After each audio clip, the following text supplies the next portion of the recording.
Hi, my name is Eileen Crumm, and I'm here to talk about learning loss for students with IEPs that occurred during COVID and what parents can do about that learning loss and working with their district. I am from an agency called Family Resource Navigators. I am the executive director there.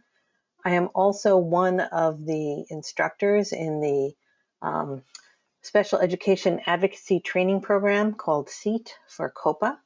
And so IEPs is something I talk about a lot, and I am looking forward to talking about the IEP process and about COVID learning loss and the options that families have in working with their districts. So let's get started. So as we all know, COVID, and I'm talking to the choir here, right? Shelter in place and remote school have been incredibly hard for all of our families. And this is something that's not news to anybody, right? Um, Families and children may be experiencing some or any of the following issues. A lot of families have had job loss. They've lost some of their income. Parents have not been able to work because they're taking care of their kids. This may lead to food insecurity for some families. Some families have not been able to pay their rent. They're worried about their housing and the stability of it. Um, as a result of all this stuff that's going on, there's increased stress and anxiety among those of us who are parents. There's increased stress and anxiety among our children. And so it's been a really tough time. And then added to that, some of us have problems participating in remote learning because we're not familiar with technology, because we don't have devices, because we don't have great Wi-Fi in our house, or the inability of parents to assist their kids at home. All have made it difficult and challenging for families to be able to help their kids to simulate the kind of environment that they would have had at school.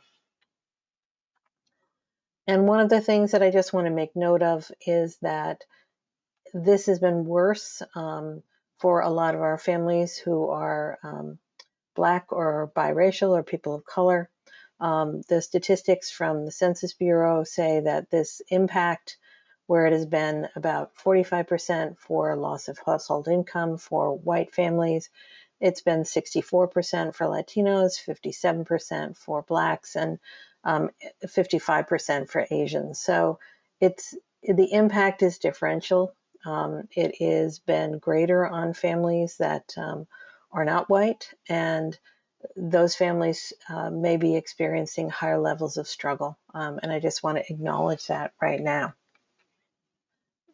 And then we have this whole thing of distance learning. So we have all this background noise of worry about getting COVID and worried about your job and worried about food and worried about the rent. And then on top of that, we have had these issues of how do we learn in a new format, which is via the computer, the way we're doing today. How do we do that in a successful way? Now, let's first talk about all students, right? And it's pretty acknowledged right now that for all students, there are going to be some losses. Learning loss is what they're calling it, as a result of COVID. And so the statistics that are coming out, and they're all projecting, right, is that they expect that students are falling behind where they would have been, every student. Which is raising this concern not only in special education, which we're going to focus on today, but in general education as well. That this distance learning it's been an experiment that we've had to do, whether we like it or not, but it has not necessarily worked out to the best for learning for our students. Not that any of us had any choice, right? So this is where we are, and this is the expectation that people have right now. And again, here we see the impact is expected to be much more for people of color, right? And so we are expecting that many of these families may have not enough devices, for example. Many families may have a greater digital divide because they're not familiar with the technology. And while discounted internet programs have helped, we are still seeing a differentiated impact. So the stressors have been greater, and not surprisingly, the impact on students and their distance learning has been greater. So that's just kind of the background, that COVID's something that we are all trying desperately to get through as best we can, has been hard for all of us, and it has made distance learning hard for our kids. And that's just, the way it is right now. All of us would change it if we could, but we can't. So what I wanted to focus most of my time on today is special education. While acknowledging that all kids have learning loss, I want to really talk about special education and kids with special education, kids who may have IEPs, individual education plans, or 504s, which are plans that provide modifications and sometimes adaptations to kids in general education. These kids may have required, in order to be successful in their education, a variety of services. And many of those students have gone months without those services. Occupational therapy, physical therapy, speech therapy, for example. Some districts have been providing virtual therapy, but the parents have been pressed into duty. And as one parent said to me, it's mostly the PT watching me. And that's not the same kind of impact that maybe when the PT would be working with the child directly, it would have had for that child's development. So right now we are having things that should have been part of the programs being delivered in a way that we don't know if it's going to work, right? And that's one of the big questions that's remaining right now. So we have families who are reporting to me and to other advocates in the field severe learning loss and skills reduction. Others are telling me that this works out well for their child. So one of the themes that we're going to be talking about is that you can't assume that your child has learning loss. You can't assume that your child should get additional services. What you have to do is react to the child you have and the way in which distance learning has worked out or not worked out for them, right? And so IEPs, 504s, they're always individual. So when we're talking about services for a child, we're always talking about those individual services. So right now, our expectation, right, is that a great many of our kids with IEPs and 504s are going to be impacted more severely than other children would be by online learning platforms. Some of the earlier reports on online learning had said that things were poorly aligned with the needs of students. There was not a lot of support. They relied too much on rote drills and other practice things, and they often failed to accommodate the needs of students. And that's one of the complaints that I've heard from parents again and again. They give me the same assignments that they give to the other kids, and my child can't do them. And so we definitely are expecting that the impact for kids who have special education needs, who needed accommodations or needed modifications, maybe we're not getting them in a way that allowed them to be successful, right? And so that's something we're going to have to be addressing post-pandemic, right? And thinking about how we can do things to help those students to catch up from their learning loss. So the first thing that I'm going to stress for you is that because this is individual, because you can't just assume that your student is going to be somebody who has had learning loss or you think there's learning loss, you have this obligation, if you want to be able to make this argument, and that's what it's going to be. It's going to be a discussion and an argument with your IEP team, that you have to document the learning loss for your child. So it's really, really important for you to be very methodical in the way that you're doing things. So one of the things you can do is keep copies of the work your student does. You can take screenshots. One family was telling me that when their child was being assessed, the teacher was not realizing all the help that the mom was doing behind the scenes in order to help the child participate, in order to assist the child to focus on the lesson for the day, in order to assist the child to type into the chat. All of those things would be really important for you to document, the type and the amount of the assistance that the student required. Now, I know that parents right now are really overwhelmed, so this might not be something, and this is probably not something you can do every day. But if you can sit down and take samples, right, maybe once a week of here is my child in math, and this is what I needed to assist. Or here is my child in a reading class or a language arts class, and this is what I needed to do in order to help them be successful. A lot of parents have told me that they have a much better idea now of what their child's needs are for assistance now that they've been providing that assistance. So you've now become the expert. You're the the instructional assistant.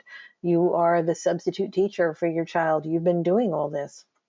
What we need you to do is document it, not just once, but week after week, because those documents are going to be very powerful in showing your team what your child needed, right, in order to be able to do the work they were able to do.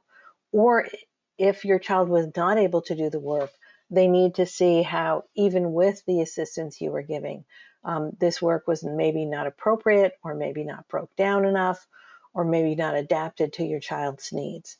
Whatever the situation is in your house, I want as full of a documentation as you can do in your busy life. And I know I'm asking a lot, which is why I'm suggesting you do videos, I'm suggesting you do it some of the time, right, in order just to create it.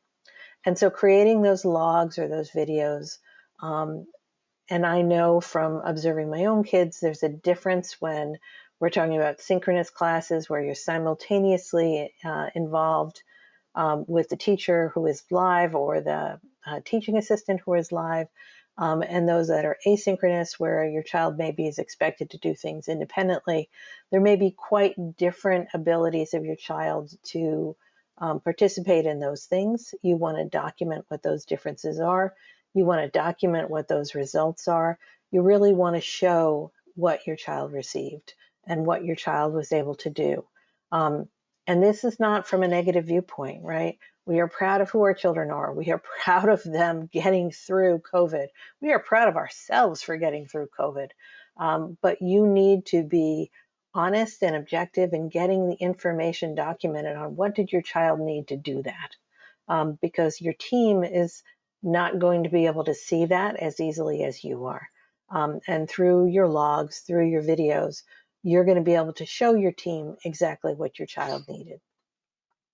The other thing that you can think about is to record whether or not those assignments were modified or accommodated for your child, because if that is something that your child needed and it wasn't happening, then we need to have a slightly different conversation, right? And actually, if your expectation was, or if the IEP said that your child's assignments should have been modified or accommodated, for example, if your child had slower processing speed and couldn't do the 20 math problems that were assigned to the kids, but only could do 10, but those weren't being modified for them, that's something actually to call an IEP meeting now about, right? Because we don't want your child to go on for a long period of time without having things that are modified and accommodated. And there are things that are possible during distance learning, and that would be one of them, right? So thinking about, documenting what's going on, addressing issues that maybe could be resolved now to help your child minimize their learning loss, right, by getting the accommodations or the modifications that you need. And at the same time, making sure that you record as objectively as you can as a loving parent the amount of assistance your child needs and what they're able to achieve with the work that they're given. So that documentation is really, really important, because honestly, at this point, you're going to be the only one who has it, right? Usually the opposite is true. The school district has lots of documentation about how your child learns and what goes on during the day. And now they're the observer, right? And you're the person in the mix. So it's really important for you to get this material together. And so having that log, having that evidence, showing what your child can do, showing what your child needs, all really important for moving forward and figuring out where your child is. So as I said, remember, as your child's instructional assistant or assistant teacher, for the duration of distance learning, you now have the most experience and knowledge about what your child needs to be successful. So I want you to have confidence in that and data for that, because that's going to be really important for you to bring into any IEP or 504 discussions. Because essentially, with the exception of your child, you're the only one who has that information for right now. So a lot of people say to me, when I'm talking about the need for documentation, what exactly do I document besides the assignments, besides what's going on? What sorts of things that should I be thinking about in terms of my documentation? And so I want to talk about a part of the IEP, which are called present levels of performance, or PLOPs, right? PLOPs is not a nice name, but it's present levels of performance. It's really important to understand the role that these particular mini evaluations, is what I call them, play in the IEP process.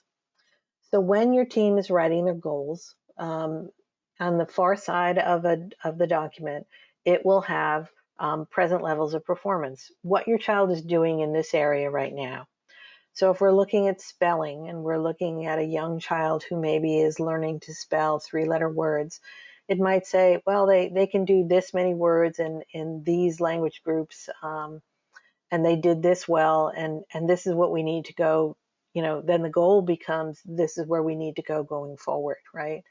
With the assumption that unless there's a good reason that we're always trying to get our child up to grade level performance, right? That's the predisposition of the law, that we're supposed to be giving your child assistance to get them up to the grade level performance, what their peers are doing.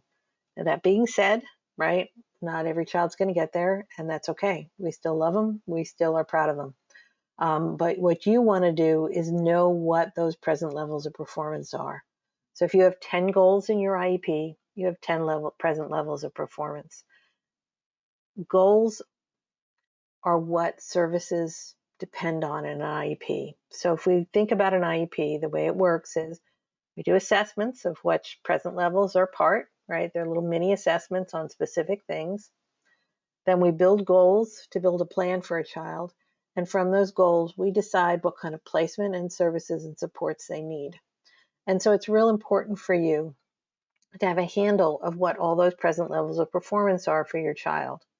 So they were originally documented by what the team saw when the last IEP was written, right? And they built their goals and services around them. And so right now, one of the things that I suggest to people is that maybe every couple of weeks you go back and you look at those goals, maybe make a chart for yourself in Excel, right, of those, if you're a person who likes computers, or a chart in a notebook if you're a person who doesn't, right? And say, this is my observations, right?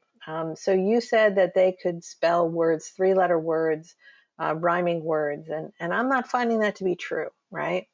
Which would be evidence of learning loss. And if you're seeing that over and over again, and you have documentation and logs showing that over and over again, it becomes really hard to argue with you, right, in an IEP that you're wrong. And again, this is where you focus those videos, those logs, and those assignments, right? So when I was talking about showing what your child can do, it's real important that you show what they can do for all of these present levels. So you should be familiar with them. Try to return to them monthly, bi-weekly, right? Just to have a good picture of where your child is. And it will also give you a good idea of where your child was pre-COVID as compared to now. So if you don't know what present levels are, if you don't really remember them from your IEP, request a copy of your documents from your school district, pull out that IEP, look at the present levels, look at those charts, and see where your child was pre-COVID, right? And start thinking about whether there's learning loss in these areas, and then focus your documentation around those, right? Now, that being said, that doesn't mean there aren't going to be new areas as well, right?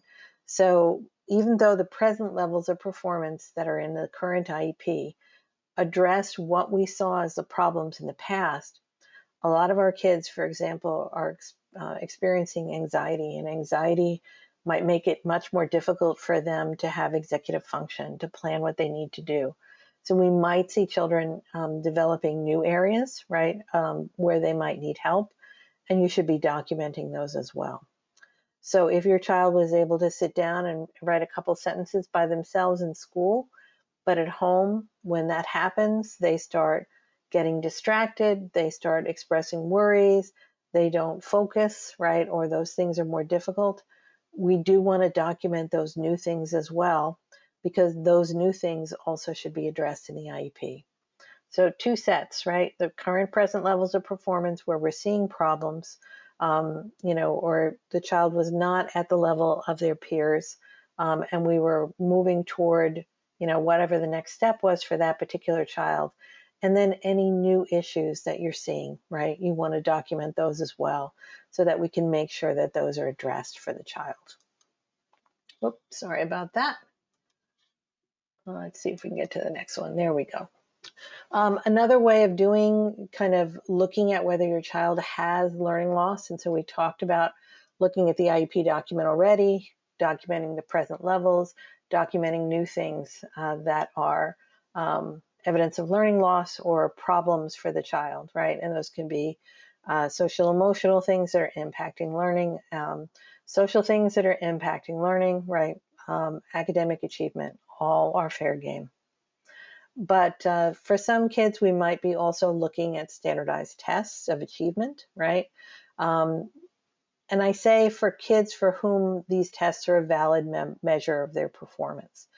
Standardized tests are made for very specific groups of people. They're normalized for very specific groups of people. And there can be a very effective way of testing where that child's achievement was one year and where that child's achievement is the next, right? So if your child is a person for whom standardized testing works, then standardized testing may be a way of showing whether there's learning loss for your child pre and post COVID, and that can be an effective tool, right? What you would be doing, we're in the first set of things, we're really documenting things ourselves. Here we may be asking our district to do this documentation for us by asking for them to do some achievement tests, right? Before meeting with the IEP team to have these tests in place to be able to know what's going on for your child. So standardized tests are things that can work for all, some but not all of our children, right? And I think that's an important thing for us all to remember, right? I want to bring up a couple of other concerns besides the documentation as we move forward to talking about things that we might be concerned about during COVID. So one of the things that happened is we had Senate Bill 98, and in this Senate bill, it allowed and actually required districts to have an emergency plan for students with IEPs for learning.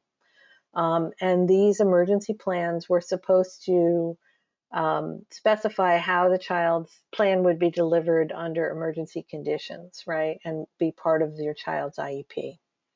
Now, some families have said to me that they don't feel they've gotten a voice in that, or they were not allowed to really have a conversation about those emergency plans. If so, call an IEP and revisit that emergency plan. No reason not to do that. But you also have the right, if you were as part of the emergency plan, but maybe you're worried about, well, if I sign this emergency plan, then there's going to be a difficulty for me post-COVID in getting the services back, or I'm giving up my rights if I agree to this emergency plan. So you do have the right to provide a limited consent to a distance learning plan, and I want people to know about that. Disability Rights California, better known as DRC, has samples of what's called a limited consent to an emergency, a distance learning plan. I think they have them in Spanish, in English, in Vietnamese, and Chinese. So that's a great place to look and get a document if you want to only give limited consent. If you're thinking, this emergency plan, it's not working for my child and I'm afraid of giving up my rights, or I need to have more comment. These are places that you can, address issues that are ongoing now. Because anything that we can address now, we want to. And we also want to protect our child's rights post-COVID, right? And that's been a big concern for a lot of families. And then the other concern that I've heard is the one that we talked about a little earlier, that children were not receiving the services and supports that they were supposed to be receiving under special ed, or they were significantly reduced or changed, right? They might have been having one-on-one speech and suddenly they're having it in a group, and the family is not feeling that this is really meeting the child's needs. The child is not working well in a group, and so that there's a real problem for this particular kind of service. And in those cases, we might start talking about compensatory ed. compensatory ed, which we'll talk a little bit more about later, are services that make up for things that were missed, that were agreed in a prior IEP. So if in the case that I gave you the example of, the child was receiving group services, but they were supposed to be receiving one-on-one services, and the district just said, hey, we can't do it during COVID, sorry. Then you might want to be starting to keep a log of your special education or 504 services that are missed, and then have a discussion of compensatory ed later on with the school district. And I'll talk a little bit about that later on as well. Here, I'm really talking about keeping a log of what was missed or what was provided. And again, Disability Rights California has a nice document on their frequently asked questions page that helps you to create a log. Again, it's in Chinese, English, Spanish, and Vietnamese, I believe. So it's a great service, right? So this whole thing, the big stuff is document, document, document. Make sure you have an open conversation with your school district about what your child is currently needing. Make the changes that you can, right, that are possible during COVID and shelter in place. And in the meantime, document the things that are happening with your child, document how they're doing, document how you're helping with special reference to their present levels of performance, right? As well as making sure you keep an eye on anything new that's happening that might impact your child's learning. So I'm sorry, it's a lot of work, but it is important for us moving forward. You know, as parents who are advocating for kids with IEPs, having this knowledge in our pocket is going to make a huge difference in your conversations with the school district later on. Sorry about that again, I went to the wrong slide. Okay, so I think one of the things that I would suggest right now is to become familiar with this law, SB 98, specifically because it had some very direct ideas about some of the learning loss that might occur and some of the things that districts can do. And it's a good place to start this conversation, right? So it talks about, you know, having enhanced implementation and expansion of learning supports that begin before the start of the school year and the continuation of intensive instruction and supports into the school year, right? So if the districts that you're talking to, if your district is saying to you, hey, we don't do that kind of thing, pointing to SB 98 is a useful thing to do. They're also talking about extending the instructional year, right? And a lot of times when people are talking about school outside of the kind of normal school year of September to June, when they're talking about extended school year, ESY, the district likes to keep this conversation, or districts like to keep this conversation to a 4-week program that they offer, which may or may not be right for your child. And it may or may not be something that you want to argue and advocate over. But I think pointing to SB 98 and talking about the fact that increasing the number of instructional minutes provided to a child is something that's definitely was thought about by our legislature as a means of dealing with learning loss and should be a question that's on the table. Again, continuing with our discussion of SB 98, providing additional academic services for pupils is another thing. Intensive instruction for addressing gaps in core academic skills, additional materials or devices, right? For the provision of in-classroom and distance learning are things that were been presented in this particular bill. And then providing integrated student supports to address other barriers to learning. So to have that real understanding that your child's stressors during this time, all of our stressors during this time, may need that they need health counseling or mental health services. And that would be also an important thing to consider if those are some of the needs that your child has moving forward during COVID or post-COVID. And I like SB 98 because it really talks about how these things might be necessary to address learning loss on issues that sometimes school districts don't want to negotiate on. And so I like it because I can point to it and say, but our assembly and our state senate do think these things are important. And in fact, they passed a bill about it.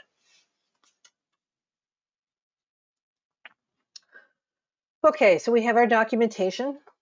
We've documented our child's present levels. We may have asked for standardized testing if that's going to help to show whether our child has learning loss. We've documented other things moving forward. We only provided limited consent to the distance learning plan. And then we learned a lot about SB 98 so that we would have some idea of what some of the options might be. And so I'm at the end of COVID. That would be lovely. It is something that I hope for every day. And you want to bring your concerns and your documentation to an IEP meeting. So how do you start?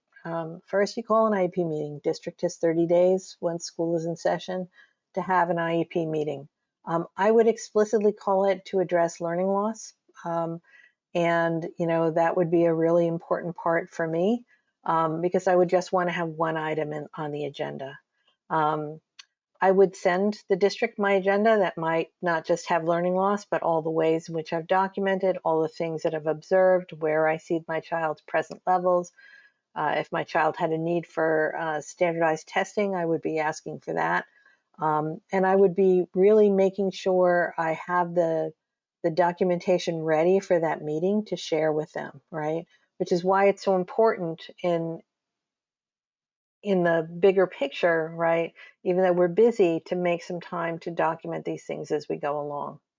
And at that IEP meeting, I would be asking the person facilitating explicitly to focus on the items in my agenda, right? If they want to have another IEP to discuss other things, I'm good with that, right? But I don't want this folded in the last 5 minutes of a meeting. I really want to concentrate on it. And the district has an obligation to have an IEP within 30 days when school is in session, right? And they're not on a break. And so I would be asking for that, and I would be asking for a focus on that. And then I would be thinking about some of the ideas that you think might work to help your child, right, who has had learning loss. I would suggest that people keep an open mind, however. It's great to kind of familiarize yourself with what SB 98 said and some of the things they suggest. But honestly, your district might have great ideas. You don't know, right? What I say to people is you need to bring your child's needs to the table and then listen to the ideas of how those needs are going to be addressed. You may not agree with them, and that's fine. You may agree with them, and that's fine. But an open mind gives you the most flexibility, and it is the most likely to help you to figure out something that's going to work for your child. So one of the things I always say is bring an open mind. If you can, if you believe that something's really not going to work, no, I will support your arguing against it, not a problem. So this is not saying do what the school says. This is saying keep an open mind to the ideas of people who are lifelong educators, what they may suggest might work for your child, right? I always remind people if there is a disagreement, like if you think something is the right, if you think there's learning loss and the district doesn't, if you think something is the right intervention and the district doesn't, then there is always the option for a parent to get an outside educational evaluation, better known as an IEE, at district expense to bring another expert opinion to whether your child had learning loss. And the process for this is a letter. Our friends at Parent Helping Parents, I believe, have one of these online if you want to use it. And so what you do is you send a letter that says, I don't agree with the district's evaluation. I don't think it is correct. I don't think it is accurate. I do not think it is complete, or all of the above. And I am asking for an outside evaluation, educational evaluation at district expense. And you can, ask them to send you any of the things that they would like to do to move forward on this process of getting your child's IEE. The district now has two choices. They can bring you to hearing and argue that their evaluation is fine, or they can fund this. They can't send you a thing that says, no, we're not going to think about it. They can't just not answer you indefinitely, right? those are not appropriate responses. It's the district is supposed to fund or file, right? So if you think that there's this disagreement that you can't get back through without, through your conversation with the district, if you have this impasse, a great way to do it is to get somebody else in who is an educational expert to share your logs, your evaluations with them. They will do their own, right? Your observations, and then you can bring that to the district and have another IEP to discuss it. So that's one great way of resolving differences when we're not sure. We've talked a little bit about compensatory ed, so I'm not going to spend too much time on it. But again, you want to bring questions of compensatory ed to the IEP team. They are the services and supports that should have been provided when and are written into the IEP, but were not provided, right? You should know that the feds are saying, right, and have said all along, that compensatory services may be needed when schools resume normal operations. So no one's really sure about how this is going to work yet, right? Because we're still in the midst of everything. But the federal government, as well as the state of California, have both said that they believe that in some cases, compensatory education will be required for kids that did not get services that they should have gotten that were agreed to in prior IEPs. Compensatory ed is not usually one for one. It's not usually every minute, every hour has to be accounted for, but it's rather how do we make things right? What's going to be the service or support that's going to make things right?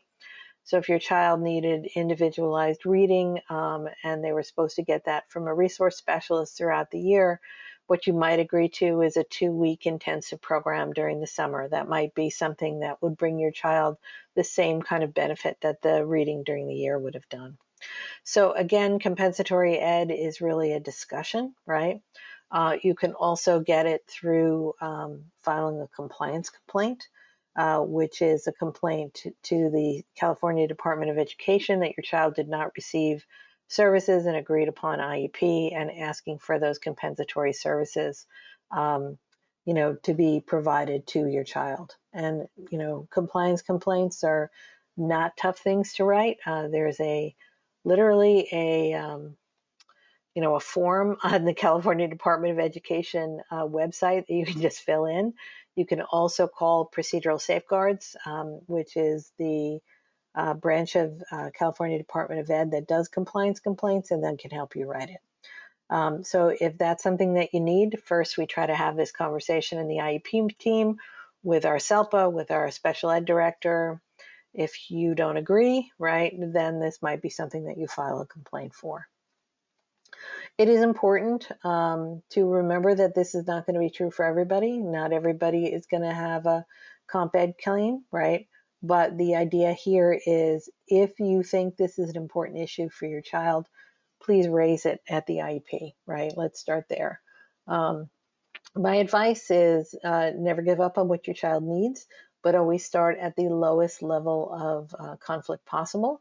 And that usually is having a conversation with your special ed director, your program specialist, your IEP team.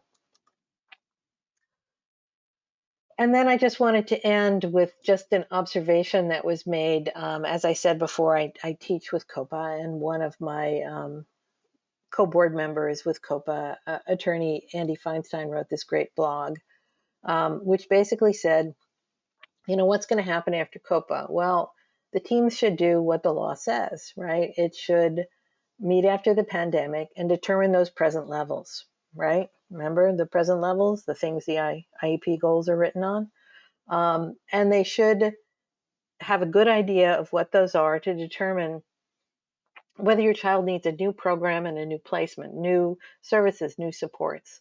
And parents who, as Andy points out, should have been or could have been or hopefully are tracking your child's performance during this should have a significant voice, right, at setting the present levels. And if the student's performance is where it was on the day student closed, then the IEP team will be obliged, if they show learning loss, to provide more intensive services than the earlier prior IEP, right? And so Andy stresses, of course, that not every student will need comp ed or a new IEP with more intensive services, right? But decisions for any student should be made on an individual basis. And that's why your documentation of that need is so important, which is why I hate to give you additional work when I know you're overloaded, but that's what's going to be important to this. And the IEP team should also consider whether the child receives new services or requires new services that were not provided to assist in reducing the impact of any foregone learning or any new issues that arose during the pandemic. So that was a lot to get into a short period of time. Let me just tell you a little bit about us before I leave and where you can get us or where you can get me if you want to send any questions. So FRN is a parent-to-parent agency. There are 26 of us. We are all parents of children or siblings of children with disabilities. We serve families here in Alameda County. We have a variety of grants to do so. During shelter in place, we are all working at home, but we can be reached at the email info@familyresourcenavigators.org or at that phone number. We have somebody picking up. She is picking up remotely, so be forgiving if we somehow lose your call. But email is usually the most reliable way to get to us.